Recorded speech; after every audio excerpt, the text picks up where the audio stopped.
কান্না শুরু করছে আর বলতেছে, নবী গো, আজ থেকে 10 বছর আগে আমি হারাইছি, বাবা হারাইছি, মা হারাইছি। ডাকাতদের হাতে থাকতে আমি বুঝতাম না মানুষ এত মায়াশীল হয়, মানুষের দিলে এত দরদ, এত মায়া। কিন্তু আপনার কাছে আসার পর আমি মার আদর, বাবার আদর, দুনু আদর আপনার কাছে পাইছি। আমার বাবার আদর, মায়ের আদর দুটোটা পাইছি গো নবী।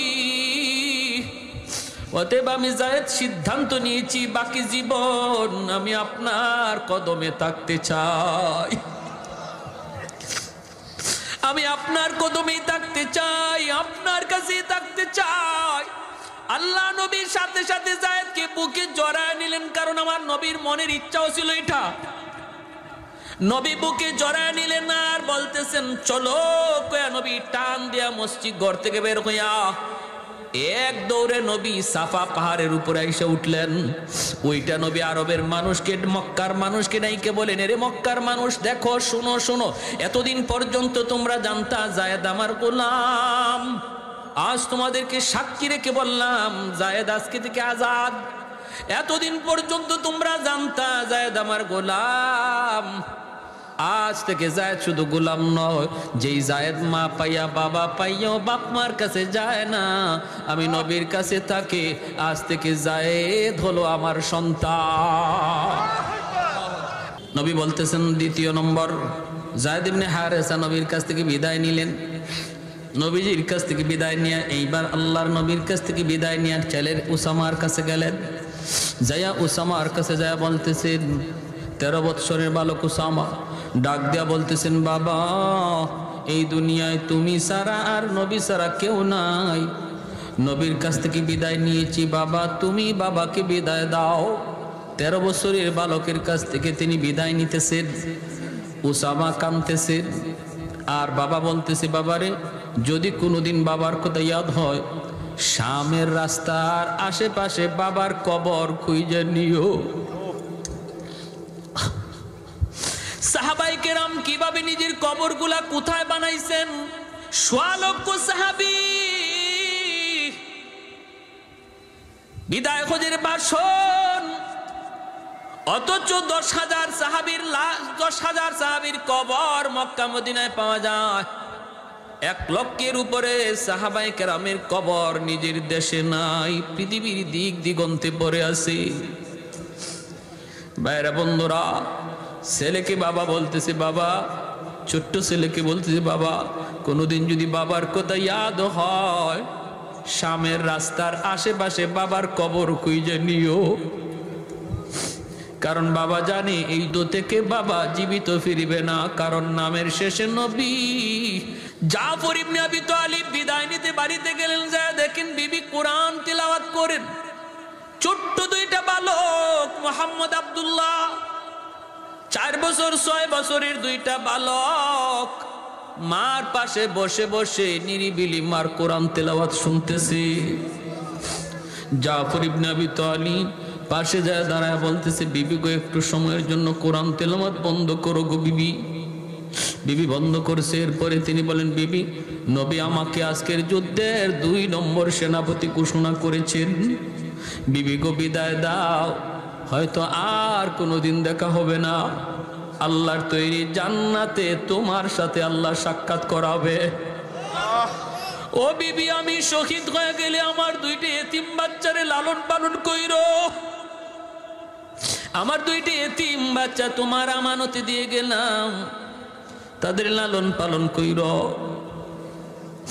তখনই বিবি বুঝে গেছে। বিবি কয়, স্বামী গ যুদ্ধে যাইতেছো যাও, কিন্তু আমি নবীর জবানে শুনেছি যুদ্ধে যাওয়ার আগে দোয়া করলে আল্লাহর দরবারে দোয়া কবুল হয়।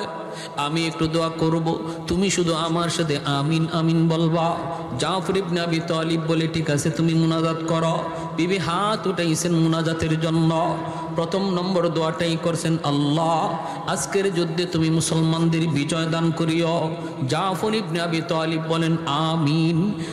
বিবি সাহেব দোয়া করে স্বামী আমিন বলে। সুবহানাল্লাহ, জোরে কোন। এ মুসলমানের ঘর কিভাবে সাজাইবা একটু খেয়াল করো রে যুবক।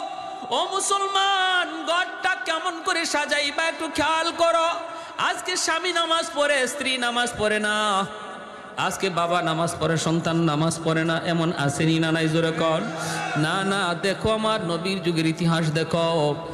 বিবি যদি ফজরের সময় আগে উঠছে, স্বামীকে আগে তারপরে ঘুম থেকে জাগাইছে। স্বামী যদি আগে উঠছে, বিবিকে ঘুম থেকে জাগাইছে।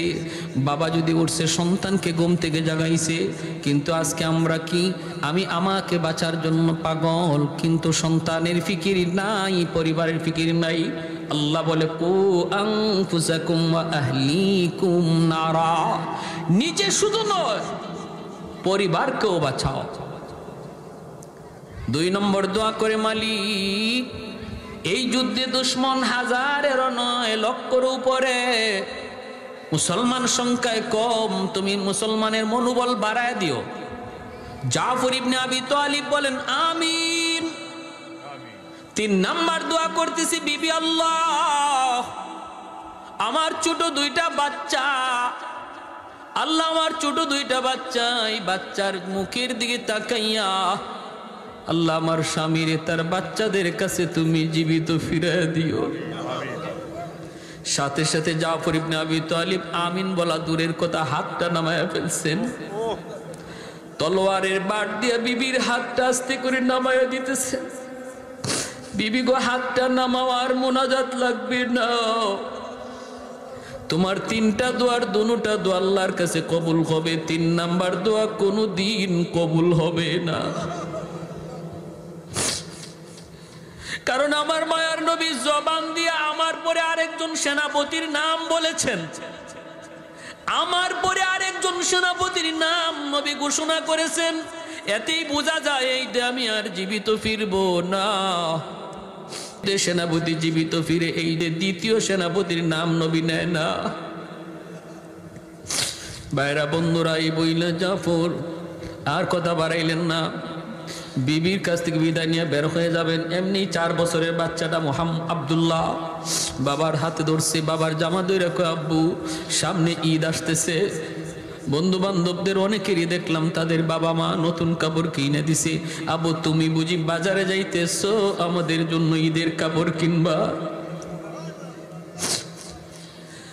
জাফর আকাশের দিকে মুখটা উঠাইয়া চোখের পানিটা মুছে বাচ্চারে বুঝাইতে দেন না, জবাব দিলেন না, শুধু এতটুকু বুঝলেন, মালিক আমার অবুঝ বাচ্চাটার তুমি বুঝতিও, আমার ভাষায় কোনো বুঝ নাই। এই বইলে চলে গেলেন। 3 নাম্বার সেনাপতি আব্দুল্লাহ ইবনে রাওয়াহা মাত্র বিয়ে করেছেন, নতুন বিবির সাথে এখনো বাসর ঘর হয় নাই। ওই অবস্থায় ডাক এসেছে মদিনা থেকে, মদিনার মসজিদে নববী থেকে। যাইয়ে খবর পেলেন 3 নাম্বার সেনাপতি। আবার তারপরে আরেকজন সেনাপতিও নবী বলেছেন, আব্দুল্লাহ ইবনে রাওয়াহা, তিনিও বুঝলেন এই জীবিত ফিরবেন না, অথচ বিয়ে করেছেন, নতুন বিবির চেহারাটা পর্যন্ত এখনো দেখেন নাই। ঘোড়ার পিঠে সওয়ার এ যুবক, দিলটা নরম করে কিছু কথাগুলি শুনো। আজকে তোমার কারণে আমার কারণে যে ইসলামের ক্ষতি হয়ে যায়, কিয়ামতের ময়দানে এই সাহাবীদের সামনে কেমন করে মুখ দেখাইবা? তাদের সামনে কেমন করে মুখ দেখাইবা? ঘোড়ার পিঠে সওয়ার হইয়া আব্দুল্লাহ ইবনে রাওয়াহা দরজার পাশে যাইয়া ঘরে না ঢুইকা আওয়াজ দিতেছেন, বিবি আজকের যুদ্ধে তোমার স্বামী 3 নম্বর সেনাপতি, বিবি গো অনুমতি দাও, দে যাবার অনুমতি দাও। বিবি বলতেছে, স্বামী গো, একটা বারের জন্য তুমি শুধু আন্দরের ভিতরে আসো, আমি তোমার চেহারাটা এক নজর দেখব, যেন কিয়ামতের ময়দানে চেহারা দেখা স্বামীকে চিনতে পারি। আব্দুল্লাহ ইবনে রাওয়াহা কয়, না গো বিবি না, আমি ভিতরে ঢুকবো না। দেখেন পর্দা কতটুকু। বিবি তো ওই সময় ঘর থেকে বের হইলেই তিনি দেখতে পারতেন স্বামীরে, কিন্তু পর্দা লঙ্ঘন হবে বিদায় আন্দরের ভিতর থেকে বের হয় নাই। আমার এই এলাকার মা বোনের একটু দিলটা নরম করে কথাগুলি শোনো, কথাগুলি শোনো। নবীর যুগের মহিলাদের ভিতরে পর্দার কি পরিমাণ গুরুত্ব ছিল। আব্দুল্লাহ ইবনে রাওয়াহা কয়, না না, আমি ঘরে ঢুকবো না গো বিবি, তোমার চেহারা যদি আমি দেখি, আমি শুনেছি তুমি মদিনার সবচেয়ে সুন্দরী নারী, আরবের ভিতরে তুমি অনেক সুন্দরী, তোমার চেহারাটা যদি আমি দেখি, তের ময়দানে তোমার মায়াবী চেহারা আমার চোখের সামনে ভেসে উঠতে পারে, যদি চেহারা ভেসে উঠে তো করতে আমার ব্যাঘাত ঘটবে না গো বিবি, আমি দেখতে পারলাম না। কিয়ামতের ময়দানে আল্লাহ তোমার আমার পরিচয় করা দিব, জান্নাতে পরিচয় হবে পরিচয়। এই বইলে তিনি রওনা দিয়ে দিলেন, বাইরা যুদ্ধে চলে গেলেন তিনজন সেনাপতি। এইদিকে আমার নবী মসজিদে নববীতে, মায়ার নবী তিনি তো মসজিদে নববীতে বসে এদের হালচাল দেখতেছেন। টিভির পর্দার মতো আল্লাহর চিত্রটা নবীর সামনে তুলে ধরেছেন। যেরকম সুবহানাল্লাহ। নবী কান্দেন আর বলেন, আমার যায়েদ ইবনে হারেসা হয়ে গেছে, আমার যায়েদ হয়ে গেছে। সেনাপতি জাফর ইবনে আবি তালিব, জাফর ইবনে আবি তালিব, নবী বলেন আমার জাফর হয়ে গেছে। দুশমন তার ডান হাত কেটে ফেলেছে, বাম হাতে পতাকা ধরে রাখছেন, বাম হাতটাও দুশমন কেটে ফেলেছে।